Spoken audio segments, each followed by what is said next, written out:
Jhang road पर एक महल्ला इकबाल नगर वाक़ है।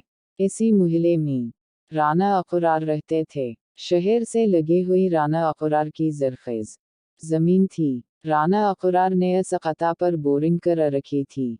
साथ ही अमरूद, आनोला, लेमू जैसे फलदार दरख्त भी लगा रखे थे। बाकी की जो खाली ज़मीन थी उस पर वो मौसमी सब्जियों की पैदावार करते थे। राना अक़रार के कन्बे में बेगम अक़रार के अलावा दा फ़ौज़िया और साड़ा नामी 3 लड़कियों और इकलौता बेटा साहर था। भाई बहनों में फ़ौज़िया सबसे छोटी थी। तीनों बेटियों को ध्यान में रखते हुए उन्होंने बचत करना शुरू कर दी थी। उन्होंने बैंक में खाते खुलवाए तो नेशनल बैंक की मेर्ज पॉलिसी भी ली। उसका स्मरिया मिला कि जब शादी के काबिल हुई तब राना अक़रार के हाथ में मोटी रकम थी। राना अक़रार ने मुनासिब लड़के तलाश करके बारी बारी दोनों बेटियों के हाथ पहले कर दिए। बेटियों की शादी के कुछ अरसे बाद राना अक़रार की बीवी इक़रा अचानक बीमार पड़ गई। राना अक़रार ने पहले टोबा टेक सिंह में उसका इलाज करवाया। फ़ायदा न हुआ तो इक़रा को इलाज कराने फैसलाबाद और लाहौर भी ले गए। ढेर सारी रकम खर्च करने के बावजूद इक़रा सेहतयाब नहीं हुई।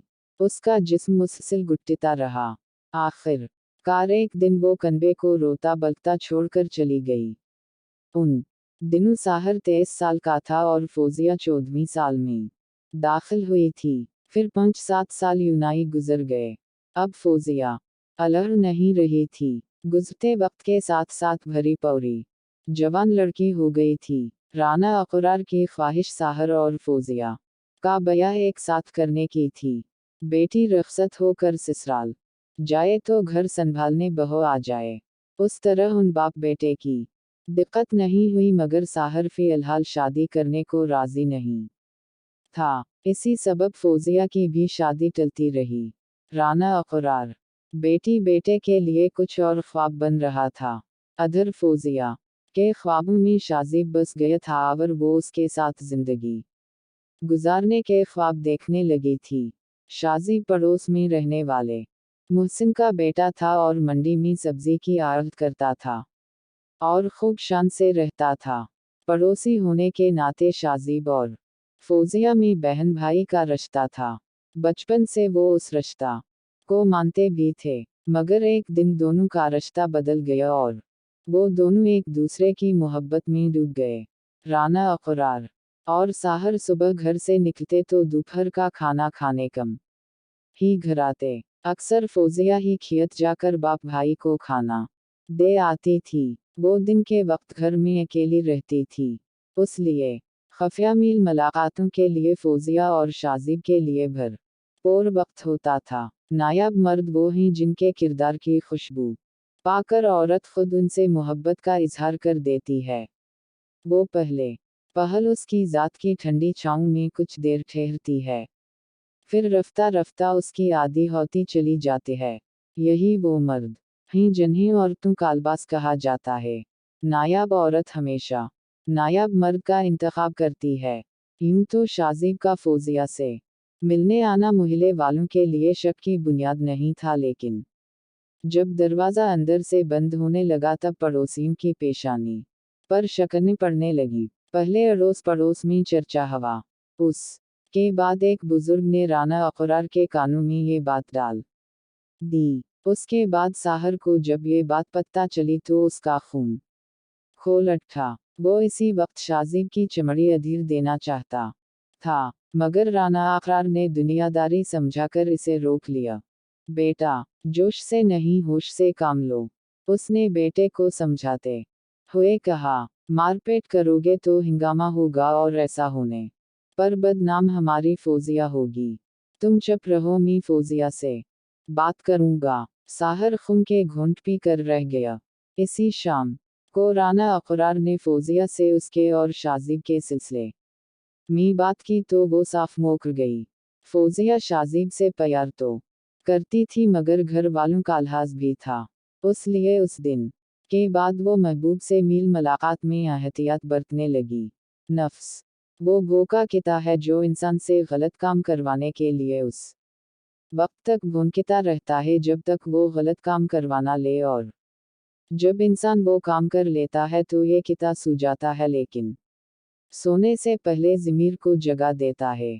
दूसरी तरफ साहर को फौजिया के बयान पर यकीन नहीं आया था।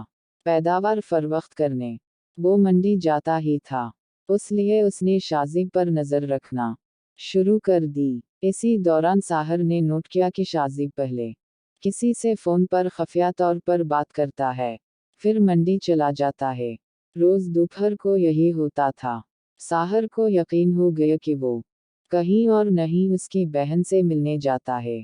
अंधी मोहब्बत हविया इंधा एतबार दोनों मिलकर इंसान को गहरी खाई में गिरा देते हैं। एक दिन साहर मंडी से ही शाजिब के पीछे लग गया। शाजिब का ताक़ करते हुए वो मुहल्ले तक आ गया। उसने देखा कि शाजिब ने पहले चारों तरफ का जायजा लिया, उसके बाद मुतमईन होकर खुले दरवाजे से घर में दाखिल हो गया। उसके बाद फौजिया दरवाजे पर नमूदार हुई। उसने तरफ का जायजा लिया। जब कहीं नजर नहीं आया तो उसने दरवाजे अंदर से बंद कर लिया।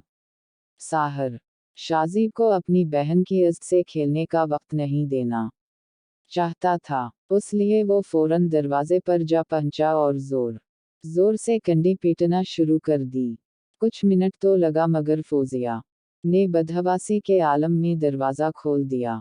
साहर ने उसे खूब पेटा। उसके बाद फ़ोन करके बाप को बुला लिया। राना अक़रार घर आया तो उसने बेटी पर हाथ नहीं उठाया, मगर संजीदगी से बोला, बेटी मैं तुम पर एतबार करता था, क्या खूब सलाह दिया है तुमने मेरे एतमाद और यकीन का।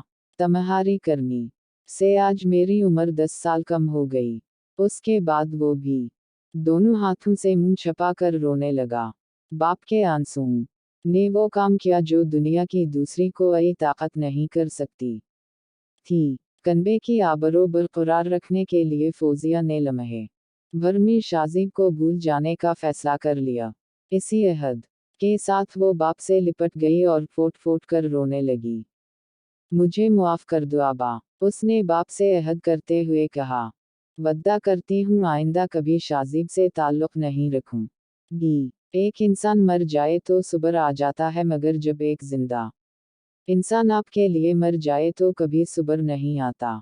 राना अक़रार और साहर को एहसास हुआ कि हकीकत में वो पछतावे के आंसू बहा रही है, तो उन लोगों ने सच्चे दिल से फौजिया को मुआफ़ कर दिया। फौजिया ने भी जो वद्दा किया था उस पर कायम रही। उसने शाजिब से मिलना और फ़ोन पर बात करना, यहाँ तक कि उसकी शक्ल तक देखना बंद कर दिया।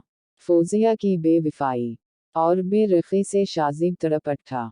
वो फौजिया को दिल की गहराइयों से चाहता था और शादी करके जिंदगी गुजारने का इरादा रखता था। उसने फौजिया के बदले हुए राय को फिर से पहले जैसा बनाने के लिए हर मुमकिन कोशिश की, मगर सारी कोशिशें रायें गईं। अधर राना अक़रार ने फौजिया के लिए काबिल रिश्ते की तलाश शुरू कर दी। उनकी ये कोशिश जल्द रंग लाई और समंदर ये गुहों के दिलदार का बेटा इरफान उनके दिल को भा गया तो रिश्ता भी तय हो गया। शादी की तारीख 18 मई 2015 भी तय हो गई। उस दिन से ही बारात के इस्तकबाल की तैयारियां शुरू कर दी गईं। घर के सामने मैदान में पिंडाल लगाया गया, स्टेज बना, मेज कुर्सियां लगाई गईं। हलवाई भी पकवान बनाने आ गए। राना अक़रार और साहर सबके पास जा जाकर तैयारियों की निगरानी कर रहे थे। शाम का धुंधलका फैलते ही बारात के इस्तकबाल की तैयारियां मुकम्मल हो गईं। रेस्ट हाउस से पल पल की खबर घर पहुंच रही थी। मालूम हवा बारात रेस्ट हाउस से चल चुकी है और थोड़ी ही देर में दरवाजे पर पहुंच रही थी। उस खबर से मेज़बानों में भी जोश वमसरत की लहर दौड़ गई। वालिदैन कभी गलत नहीं होते, अगर उनसे गलत फैसले भी हो जाएं तो उनकी नीयत साफ होती है और इन्हीं की दाउन से तकदीरें बदल जाते हैं। फौजिया दुल्हन बनी घर में बैठी थी। उसके पास उस की बड़ी बहन दा बैठी हुई थी। बारात की आमद की खबर सुनते ही फौजिया ये दा से बोली, बाजी मुझे रफा हाजत के लिए जिंगल जाना है। पहले तो दा ने मना किया, मगर जब फौजिया ने اسرار کیا تو بولی، اچھا جا جلدی سے فارغ ہو کر آ جا، لیکن یاد رکھنا بارات دروازے پر لگنے والی ہو تو دلہن کا باہر جانا منحوس مانا جاتا ہے۔ فوزیہ نے پانی سے بھرا لوٹا لیا اور چپکے سے باہر نکل گئی، کیونکہ سب اپنی اپنی دھن میں مست تھے، اس لیے کسی نے اس پر دھیان نہیں دیا۔ تھوڑی دیر میں بارات دروازے پر آ گئی۔ آؤ بھگت کے بعد نکاح کی رسم شروع ہونے لگی۔ دولہا کے بعد فوزیہ سے دستخط کرانے کی باری آئی، لیکن دلہن تو وہاں تھی ہی نہیں۔ داکی جان مصیبت میں تھی۔ گھر سے کچھ فاصلے پر ایک سنسان مقام پر فوزیہ زمین پر پڑی تڑپ رہی تھی اور دونوں ہاتھوں سے اس نے پیٹ کے زخموں کو دبا رکھا تھا، پھر بھی خون تیزی سے بہا رہا تھا۔ ٹارچ کی روشنی میں لوگوں نے فوزیہ کو دیکھا تو ساحر نے دوڑ کر اس کا سر اپنی گود میں رکھ لیا۔ سب لوگ پریشان ہو گئے کہ آخر دلہن کہاں غائب ہو گئی۔ ہر طرف تلاش شروع ہو گئی تو فوزیہ کی حالت لمحہ بہ لمحہ بگڑ رہی تھی، اس لیے آنن فانن اسے قریبی اسپتال لے جایا گیا، جہاں ابتدائی معائنے میں ہی اسے مردہ قرار دے دیا گیا۔ فوزیہ کی موت کی خبر آتے ہی بارات دوبارہ واپس بس میں سوار ہو کر لوٹ گئی بغیر دلہن کے۔ حادثے کی اطلاع پولیس کو دے دی گئی تو منٹوں میں علاقائی تھانہ سول لائن کے انچارج انسپکٹر راہیل ماں دیگر پولیس والوں کے ساتھ موقع پر پہنچ گئے۔ فوزیہ کی لاش قبضے میں لے کر اسے پوسٹ مارٹم کے لیے بھیج دیا گیا۔ سب حیران تھے کہ آخر دلہن کو کس نے اور کیوں مارا۔ باپ اور بھائی نے دا کو بھی بہت کو ساجس نے بہن کو اکیلے باہر جانے دیا، کسی کا بھی ذہن اس سانحے کو قبول کرنے کو تیار نہ تھا جہاں کچھ لمحے قبل خوشیاں تھیں، اب وہاں ماتم ہو رہا تھا۔ FIR نہ معلوم ملزمان کے خلاف کٹی، مگر پولیس نے ساحر سے تفصیلات لینے کے بعد شازیب کو شامل تفتیش کرنے کا فیصلہ کیا۔ 6 روز بعد پولیس نے شورکوٹ موڑ سے شازیب کو گرفتار کر لیا۔ اس سے پوچھ گچھ کی گئی تو اس نے بتایا، میں سچے دل سے فوزیہ کو چاہتا تھا، لیکن وہ اپنے گھر والوں کے بہکاوے میں آ کر بے وفا ہو گئی تھی، اس لیے شادی والے دن میں نے اسے ملنے کے لیے بلایا۔ فوزیہ آنے کو تیار نہیں ہوئی تو اس کی پول پٹی کھول دینے کی دھمکی دی۔ دھمکی سے ڈر کر وہ گھبرا گئی۔ میرا ارادہ اسے لے کر کہیں دور چلے جانے کا تھا، مگر فوزیہ اس کے لیے راضی نہیں ہوئی۔ لہذا غصے میں نے فوزیہ پر چاقو سے حملہ کر دیا۔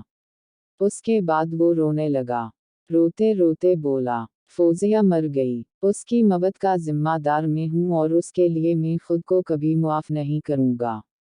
شازیب کی نشاندہی پر پولیس نے قتل میں استعمال ہونے والا چاقو اور اس کا موبائل فون ضبط کر لیا، جس سے اس نے فوزیہ کو فون کر کے دھمکایا تھا۔